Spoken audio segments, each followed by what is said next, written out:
So hello guys, कैसे हो? तुमसे उम्मीद है तुम सभी लोग अच्छे होगे, मजे में हो, बिंदास में जुड़ सके। सो गाइस, काफ़ी दिन के बाद वीडियो आ रहा है। पिछले वीडियो तुम सभी को पसंद आया होगा, जो एमएफटी डिटेल्स की तरफ से मैंने फाइबर लिया था, एंड लास्ट वीडियो शायद से जेनेक्स के राउटर के ऊपर था। तो बीच में मेरे को एक मेरे भाई कॉन्टैक्ट करते हैं यूपी से, and he is a really good guy.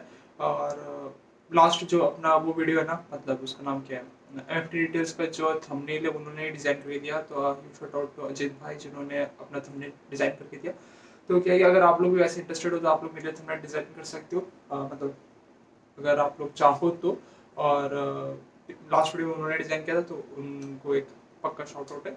तो उनके क्वेश्चन थे कि भाई एयर फाइबर हमें कैसे करना चाहिए, और एयर फाइबर वायरलेस में हमें इंटरनेट डिस्ट्रीब्यूट करना है। तो पहले मैंने कुछ वीडियोस बनाए, शायद से वो कुछ ज़्यादा इन्फॉर्मेटिव नहीं थे, या फिर इन्फॉर्मेटिव थे बट डिटेल्स नहीं थे। तो सोचा कि एक और एक वीडियो बना दूँ पूरा डिटेल में, और मैं बोर्ड में समझाऊंगा आप लोगों को कैसे एक बेसिक सेटअप करना है, एंड मैंने अपना वायरलेस में कैसे सेटअप करके रखा है। ठीक है, मैं घुमा फिरा के नहीं बोलूँगा, स्ट्रेट फॉरवर्ड है ये तरीका। जितने भी बड़े लेवल में आईएसपीज है वो भी यूज़ करते हैं, और उससे ज़्यादा खर्चा करके भी वो यूज़ करते हैं, बट इतना मिनिमम सेटअप में आपको होना चाहिए जिससे कि आप अपना वायरलेस में काम कर सको, शुरुआत कर सको। ठीक है ना, इससे नीचे जाओगे तो कर लोगे, बट वो इतना स्टेबल नहीं रहेगा। फिर अगर चल भी जाता है तो वो एक प्रॉपर वे नहीं है करने का। ठीक है ना, तो फटाफट से मैं आपको बोर्ड में दिखाता हूँ कि क्या क्या चाहिए होता है, कैसे एक वायरलेस में सेटअप करते हैं, एंड कुछ सेटअप करने से पहले आपको क्या क्या चीज़ों का ध्यान रखना चाहिए। ओके, तो बोर्ड में चलते हैं। सो गाइस, पहली बात तो होता है कि बेसिक हम लोग डिस्ट्रीब्यूशन कैसे करते हैं। एक ईथरनेट में सपोज आपके पास एक ईथरनेट है, मतलब पकड़ लो एक स्विच है। ठीक है ना, यहाँ पे एक स्विच है, और यहाँ पे एक और एक पीसी लगा हुआ है। ठीक है, तो आप इसमें कम्युनिकेशन कैसे करवाते हो? आपका मेन राउटर रहेगा, एंड जो मेन आपका गेटवे रहेगा, गेटवे से आप यहाँ पे कनेक्शन आया हुआ है स्विच, उसके पीछे ईथरनेट पे लगेगा, एंड इस स्विच से होकर आपके पीसी में लग जाएगा। एंड यहाँ से अगर सपोज और एक पीसी है, मैं आइए आप सपोज ये आपके क्लाइंट्स हो गए, तो आपका ये पीसी में लग गया, यहाँ पे और एक पीसी हो गया, एंड इस पीसी में लग गया। तो क्या किया आपने, एक ही लाइन को कनेक्शन को यूज़ करके मल्टीपल में डिस्ट्रीब्यूट कर दिया, क्योंकि इस स्विच में, इस राउटर में आपका डीएचसीपी रहेगा। डीएचसीपी में एक सर्वर रहेगा जो एक आईपी असाइन करेगा इन प्राइवेट नेटवर्क के अंदर। सपोज इस पीसी का हो गया 1.2 हो गया, 1.3 हो गया, 1.4 हो गया, तो 1 के नेटवर्क के अंदर ये 2 हो गया, इसका एड्रेस, इसका 3 हो गया, इसका 4 हो गया। तो एक बेसिक ऐसे नेटवर्क का टोपोलॉजी होता है, बेसिक टोपोलॉजी। और इसमें हो गया कि आप जो डिस्ट्रीब्यूशन कर रहे हो एक स्विच के माध्यम से कर रहे हो, एक स्विच लगा दिया आपने। ठीक है, तो पकड़ लो कि ये रिमोट डिस्टेंस में, सपोज ये 1 किलोमीटर, 1 किलोमीटर के डिस्टेंस में। ठीक है, एंड ये भी 1 किलोमीटर के डिस्टेंस में, आपके ये 2 किलोमीटर के डिस्टेंस में। बट आप 2 किलोमीटर तक तो फाइबर सॉरी क्या बोलते हैं अपना इथरनेट तो बिछा नहीं सकते। तो आप क्या कैसे करोगे? मतलब ये आपके कस्टमर पीसी है, तो आप उनको इंटरनेट कैसे दोगे? तो उसमें क्या कर सकते हो कि उसमें क्या कर सकते हो कि आपका वही स्टार्टिंग का प्रोसेस रहेगा। आपका एक राउटर रहेगा, राउटर से एक बड़े स्विच में आएगा। इसमें आप जो भी अगर ऑथेंटिकेशन वगैरह, मैक फिल्टरिंग वगैरह करवाना चाहते हो वो अलग बात है, बट हम पहले सोचेंगे कैसे एक नेटवर्क को क्रिएट किया जाता है वायरलेस में, हम वायरलेस में इंटरनेट को कैसे डिस्ट्रीब्यूट कर सकते हैं। तो ये एक स्विच हो गया। तो इस स्विच से होगा क्या कि मेरे एक वायरलेस एंटीना लगेगा जिसको हम लोग एक्सेस पॉइंट बोलते हैं। ठीक है ना, एक्सेस पॉइंट का डिजाइन सही नहीं हुआ, ये हो गया अपना एक्सेस पॉइंट। ठीक है, तो ये एक्सेस पॉइंट पे एक लग जाएगा। अब होगा क्या कि ये जो ईथरनेट का जो कनेक्शन है वो डायरेक्टली इस एक्सेस पॉइंट में आएगा, एंड इस एक्सेस पॉइंट में के साइड में होगा क्या कि ये वही जो डेटा आ रहा है इसे वायरलेस में उसने ट्रांसमिट कर रहा है। अब उसी वो क्या करेगा कि एक अपने कस्टमर के एंड में और एक स्टेशन रहेगा, वो स्टेशन एंटीना क्या करेगा, इसको रिसीव करेगा।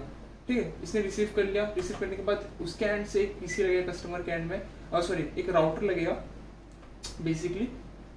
तो ये हो गया, एक राउटर लग गया उसका, एंड उस राउटर में लगने के बाद वो डायरेक्टली पीसी पे आ गया उसका। तो ऐसा करके होता है। यहाँ पे राउटर आप नहीं भी लगा सकते अगर डायरेक्टली इथरनेट से करवा रहे हो, बट राउटर इसलिए लगाना पड़ता है, आपने यहाँ पे कुछ ऑथेंटिकेशन के लगा करके यूजर नेम और पासवर्ड। तो ऑथेंटिकेशन आप किस पे करवा सकते हो? आप अपने इस राउटर में करवा सकते हो। और अगर आप क्या कहते हैं इसमें, सपोज आपने, क्योंकि हॉटस्पॉट का ऑथेंटिकेशन आप इसमें करवा सकते हो। अब जब आपको पीपीओई का करवाना है तो पीपीओई का करवाने के लिए आपको डायरेक्टली पीसी में भी करवा सकते हो, और हॉटस्पॉट का भी पीसी में हो जाता है, बट रिकमेंडेड रहता है राउटर लगाना। मतलब क्योंकि आप घर में और भी बाकी डिवाइसेस चलाओगे, उनको भी वायरलेस नेटवर्क में कनेक्ट करवाना है। तो होगा क्या कि इस राउटर से आपके घर में जितने भी मल्टीपल डिवाइसेस है, सपोज फोन हो गया, फिर आपके जो भी आईओटी रिलेटेड डिवाइस हो गए, जैसे कि smart door, smart IP cameras वगैरह आप चला सकते हो। तो एक बेसिक नेटवर्क हो गया, आप इस तरीके से वायरलेस में लेके आ सकते हो, और इसी एंटीना से वापस इधर पे डेटा जाएगा। क्योंकि इंटरनेट का काम क्या होता है, टू वे कम्युनिकेशन होता है। आप एक बार रिसीविंग करोगे एंड एक बार अपलोडिंग करोगे।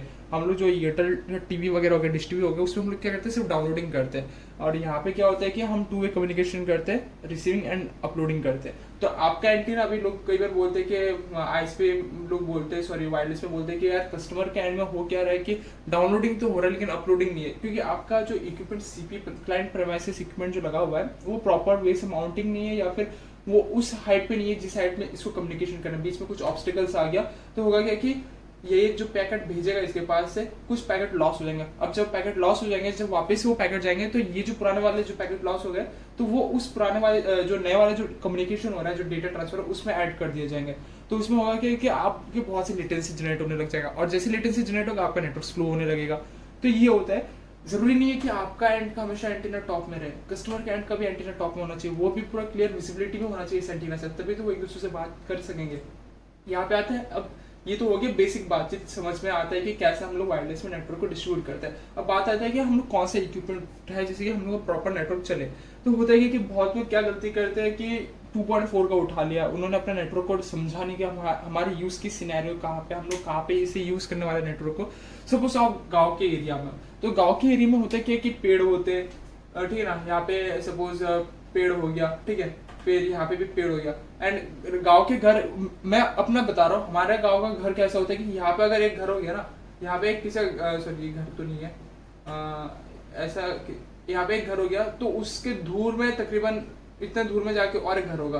तो होगा कि पास पास में लोगों का घर नहीं है, थोड़ा दूर दूर में। अब कुछ लोगों के गाँव में होते हैं कि पास पास में घर है, और जैसे हम लोग असम में, ठीक है, थोड़ा ट्रॉपिक एरिया है जहाँ पे जंगल्स वगैरह बहुत ज्यादा है, तो होता है क्या है कि मतलब पेड़ वगैरह बहुत है। और कुछ जैसे यूपी साइड में जो अजीत भाई का है कि उनके यहाँ पे बिल्डिंग बहुत है, गांव में ही बहुत से बिल्डिंग है, वॉल्स है। तो होगा क्या कि जब आपका टावर ही प्रॉपर विजिबिलिटी नहीं है, उसके सामने बिल्डिंग्स आ जाते हैं, आपने टावर इधर पे लगाया और आपका बिल्डिंग का हाइट इतना है, ठीक है, इतना हाइट है, तो आधा तो आपको वॉल ने ब्लॉक कर दिया। अब जब यहाँ पे आप 2.4 का यूज करो, 2.4 मच बेटर है, 5 GHz से वॉल थोड़ा बहुत पेनिट्रेट कर देता है, बट ज्यादा वॉल्स आ जाने से ये भी पेनिट्रेट नहीं कर सकता। वहाँ पे हम 900 मेगाहर्ट्ज को यूज करते हैं, बट 900 मेगाहर्ट्ज इंडिया में लीगल नहीं है, आप उस एंटीना को यूज नहीं कर सकते।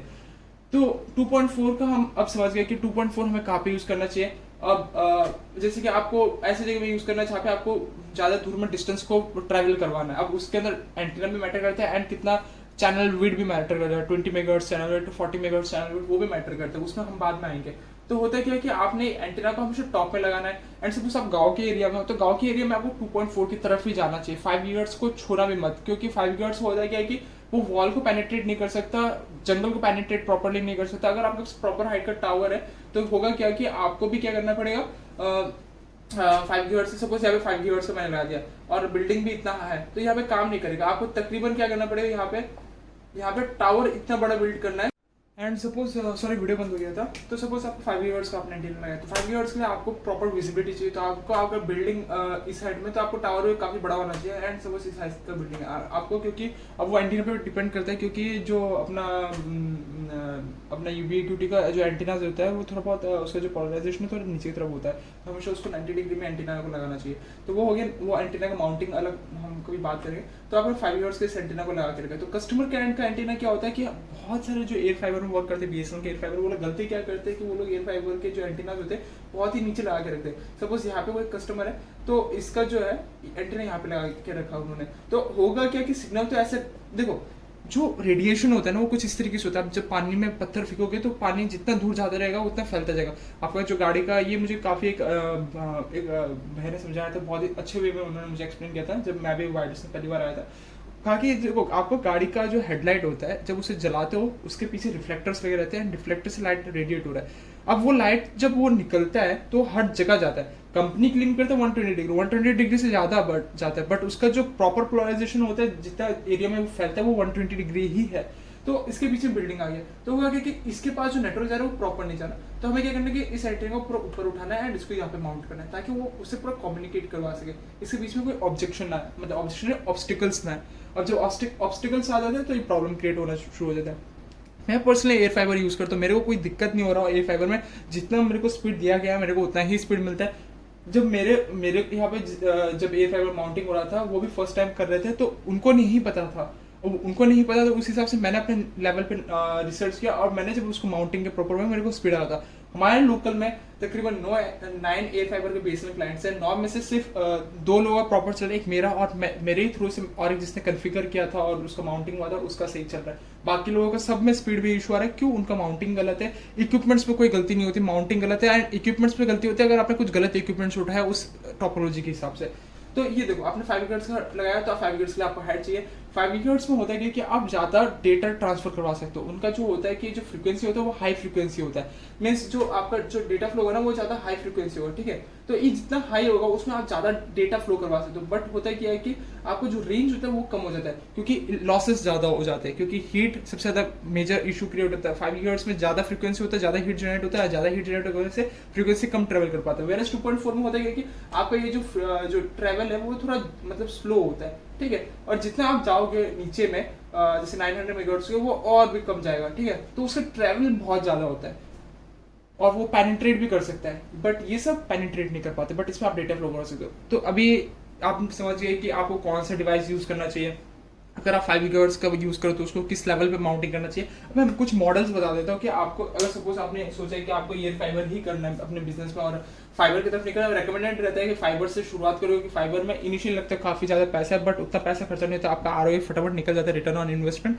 बट एयर फाइबर में बहुत दिक्कत होता है, क्योंकि एयर फाइबर में आपने तो अपने एंड में डिवाइस लगा दिया, कोई दिक्कत नहीं, कस्टमर के एंड के डिवाइस भी बहुत महंगे होते हैं, ये बात है। बट फाइबर में क्या होता है कि आपको बस जितना फाइबर खींच के लेके चले गए, सपोज आपने पॉइंट ए है and point B C D है, तो यहाँ पे हुआ कि आप एक ही फाइबर खींच के लेके गए इस पॉइंट में एंड यही से सबको राउटर स्प्लिटिंग मार के दे दिया, तो हुआ कि आपका एक ही फाइबर से हो गया एंड कस्टमर के एंड में जो लगेगा डिवाइस वो भी काफी सस्ते होते हैं। ओके, तो होता है कि इनिशियली आपका जो कॉस्टिंग आता है, आपके ये सब फाइबर बिठाने में कॉस्टिंग आता है, यहाँ पे एक ओएलटी लगेगा, और जो OLT EPON GPON depending on the topology, वो भी वही टोपोलॉजी में होता है। अगर आप शहर में कर रहे हो तो ईपॉन में जाओ, अगर आप लॉन्ग डिस्टेंस में कर रहे हो तो आप अगर आप शहरों में कर रहे हो, ज्यादा क्लाइंट्स है वहाँ पे 128 क्लाइंट्स को हैंडल, 128 नहीं तकरीबन 100 पकड़ के चलो, तो आप जीपॉन उठा सकते हो। अगर आप गाँव के इलाके में कर रहे हो तो आप ईपॉन उठाओ, वो रिकमेंडेड रहता है, ठीक है। और ज्यादा डिटेल वीडियो देखना तो एमएफटी डिटेल्स में अगेन चेकआउट कर सकते हो। Again it's not sponsored video by him, so tension मत लो, ठीक है। अपने जो देख रहे हैं तो होता है कि आपको जो कॉस्टिंग आता है, आपको फाइबर पूरा लेइंग करने का कॉस्टिंग आता है, आपको ये ओएलटी बिठाने का कॉस्टिंग आता है, बट इसी एक ओएलटी से आप पूरा स्प्लिटिंग मार के 60 क्लाइंट को दे सकते हो, अगर वो ईपॉन ओएलटी है। और इसी एक की फाइबर पे अगर आप स्प्लिटिंग मार करके देना चाहते हो, आप 100 क्लाइंट्स को दे सकते हो, 128 चल जाता है जीपॉन में। तो यहाँ पे कॉस्टिंग आता है आपको फाइबर लिंक का। बट इसमें क्या होता है, एयर फाइबर में होता है कि आपको बस एक एक्सेस पॉइंट उठाना पड़ता है, चलो 3 एक्सेस पॉइंट उठाया तो कॉस्टिंग लगभग सेम ही आ जाता है। एंड कस्टमर बनाने में दिक्कत क्यों आता है, कस्टमर के एंड के इक्विपमेंट्स महंगे हो जाते हैं। बट इसमें फायदा क्या होता है मैं बताता हूँ। एयर फाइबर, आप एयर फाइबर में ऐसी जगह में फाइबर दे सकते हो जहाँ पे फाइबर बिछाया ही नहीं जा सकता। ऐसा पूरा जंगल है जहाँ पे इलेक्ट्रिक पोल्स नहीं, पोस्ट नहीं, अब वहाँ पे कैसे फाइबर बिछाओगे, आपको खुद का अपने पोल्स बिठाना पड़ेगा, वहां पे अलग सा खर्चा, तो वहां पे आप एयर फाइबर यूज करोगे। एंड जहाँ पे इलेक्ट्रिक पोल्स ऑलरेडी है तो आप पोल्स के थ्रू फाइबर लेके जाओ और कस्टमर के एंड पे जाके फाइबर डिस्ट्रीब्यूट कर दो। तो ये हो गया फाइबर एंड एयर फाइबर पे, ठीक है। और फाइबर में कैसे आपको करना एंड एयर फाइबर में कैसे करना, मैंने जो बोला था इक्विपमेंट्स क्या होता है, आप यूबिक्यूटी का ले सकते हो, बट यूबिक्यूटी थोड़ा एक्सपेंसिव साइड में आता है। तो आपके कस्टमर, क्योंकि वो उनका जो प्रोटोकॉल होता है, एक एंटीना दूसरे एंटीना से जब बात करता है, जो एक यूनिवर्सल प्रोटोकॉल होता है वो 802.11 रहता है। रेस्ट उसके बाद अपना क्या बोलते हैं, यूबिक्यूटी अपना एयर मैक्स यूज कर रहा होता है प्रोटोकॉल, जो उसके प्रोप्राइटरी डिवाइस के साथ बहुत ही बेटर वर्क करता है। अगर आप यहाँ पे यूबिक्यूटी लगा रहे हो, कस्टमर के अंदर यूबिक्यूटी लगा रहे हो, तो जो कम्युनिकेशन होगा फार बेटर होगा। और अगर यहीं पे आप क्या बोलते हैं यूबिक्यूटी लगा रहे हो एंड यहाँ पे आप टेंडा या फिर वगैरह कुछ लगा देते हो, टेंडा तो एक्चुअली होता नहीं है, वहाँ पे आप CP 510 अगर यूज कर रहे हो तो वो है कि उसका प्रोटोकॉल अलग होते हैं। आप जब इससे बात करवाने की कोशिश करोगे प्रॉपर वे में कम्युनिकेशन नहीं होगा, फिर मतलब नेटवर्क अनस्टेबल रहता है। तो रिकमेंडेड रहता है अगर आप यूबिक्यूटी अगर कस्टमर के एंड में भी बिठा सकते हो तो यूबिक्यूटी उठा लो, वरना रिकमेंडेड रहता है माइक्रोटेक उठाओ, क्योंकि माइक्रोटेक हर एक के साथ बहुत ही प्रॉपर्ली वर्क कर जाता है। तो मेरे मोस्ट ऑफ द डिवाइस की माइक्रोटेक ही है एंड कस्टमर के एंड में वो क्या दे के रखा है, यूबिक्यूटी दे के रखा है। जिसका अफोर्ड नहीं कर सकते उनके लिए टेंडा अवेलेबल है, और CP 510 हो गया। रेस्ट बहुत सी वैरायटी ऑफ CP मिल जाते हैं मार्केट में, वो भी आप यूज कर सकते हो। और क्या बोलना था, बस यही कुछ है।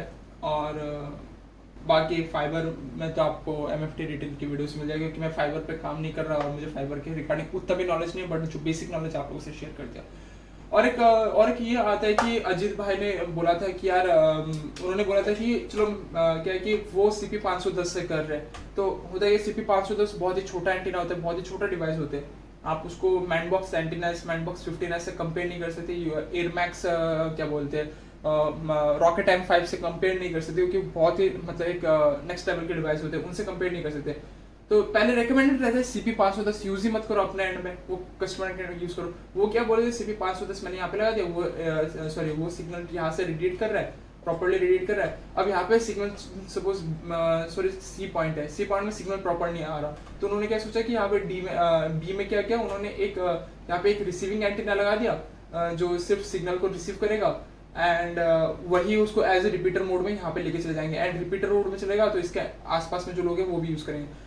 भाई देखो इसमें होता है क्या है ना कि एनर्जी बहुत लॉस हो रहा होता है, क्योंकि एट अ टाइम क्या तो वो रिसीविंग भी करेगा एंड ट्रांसमिट भी करेगा। एंड अभी के जो हम लोग वाईफाई 5 है बेसिकली, इन सब में होता है क्या है कि जो कम्युनिकेशन होता है वो एट अ टाइम एक ही रिक्वेस्ट को एक ही टाइम वो एक्सेप्ट करता है। आपने youtube.com सर्च किया तो क्या करेगा कि वो रिक्वेस्ट अपने राउटर को भेजेगा, फिर वहां से सर्च करके भेजेगा, तो इसमें डिले टाइम बहुत बढ़ जाता है, नेटवर्क स्लो बन जाता है। तो इसमें आप कर क्या सकते हो कि आप प्रोप्राइटरी एक यहाँ पे एक एंटीना बना दो, लगा दो जो सिर्फ रिसीविंग का काम करेगा, एंड यहाँ पे और एक एंटीना लगा दो, मतलब यहाँ पे और एक एंटीना तो ये सिर्फ रिसीविंग करेगा, एंड यहाँ पे और एक एंटीना लगा दो तो सिर्फ ट्रांसमिटिंग का काम करेगा, ये यहाँ का डेटा ले जाकर के इसको दे देगा।